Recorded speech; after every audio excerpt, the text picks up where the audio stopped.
Well, let's do The Prom, which is in cinemas now and on Netflix from the 11th. This is a musical comedy directed by Ryan Murphy of, amongst other things, Glee fame, based on a stage play from 2018, which was itself apparently inspired by a true story from 2010.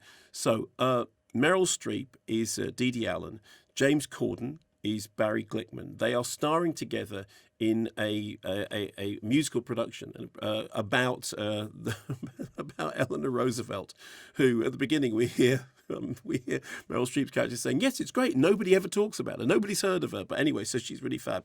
Anyway, so the opening is. The thing happens, and then immediately afterwards, they're all sitting back. They're all waiting for the papers to come in. This is something apparently does happen in theatre, and they're waiting for the papers to come in, for the reviews to come in, and everyone thinks it's really great. Then the reviews come in, and they're terrible. Not just bad, they're absolutely terrible. And they basically they've made springtime for Hitler, and they realise that they're not going to have jobs. Their careers are toast. What they need to do is they need to do something that will get them back in the public eye. Meanwhile, in Indiana, a gay teenager has had her school prom basically cancelled because she wanted to take her girlfriend to the prom and they wouldn't allow that to happen, and they're cancelling the prom. So this is now something that's become viral on Twitter. So because it's trending, they go, okay, what they're going to do is this is a bandwagon cause that they can jump on. And aided by a barman who's also an actor, played by Andrew Reynolds, and an embittered chorus girl played by Nicole Kidman, they all jump on a bus and decide to go down to Indiana so that they turn up. We are liberals from Broadway, and we are here to save the day. But they're doing the whole thing entirely because it's a way of them raising their profile.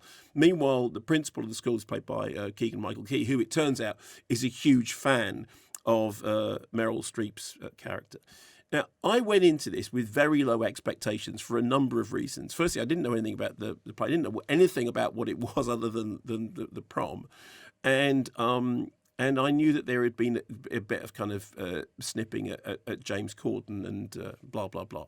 Anyway, first 15 minutes of it, I was really, really enjoying it. I mean, I actually did that thing about 15 minutes and I had to stop because the delivery came.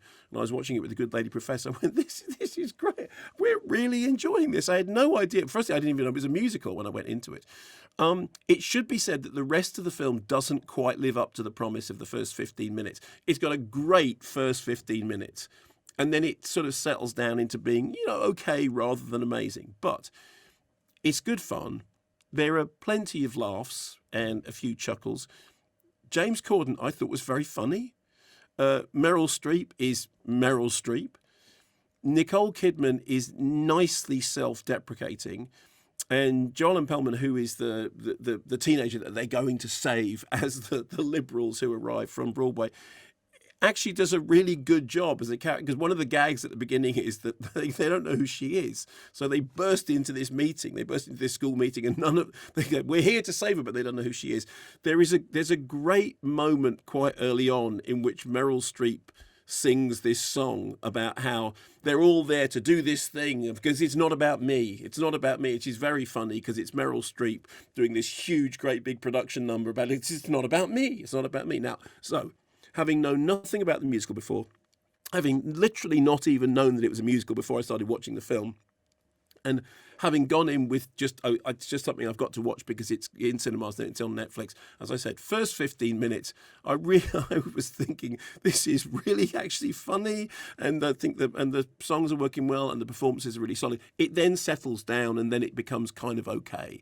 So it starts big and then it sort of, but it was never less than entertainingly watchable, and I like this. I like the central gag about a whole bunch of people who've decided that what they need to do is they need to have a bandwagon cause to jump on because they've starred in this terrible kind of producer style movie.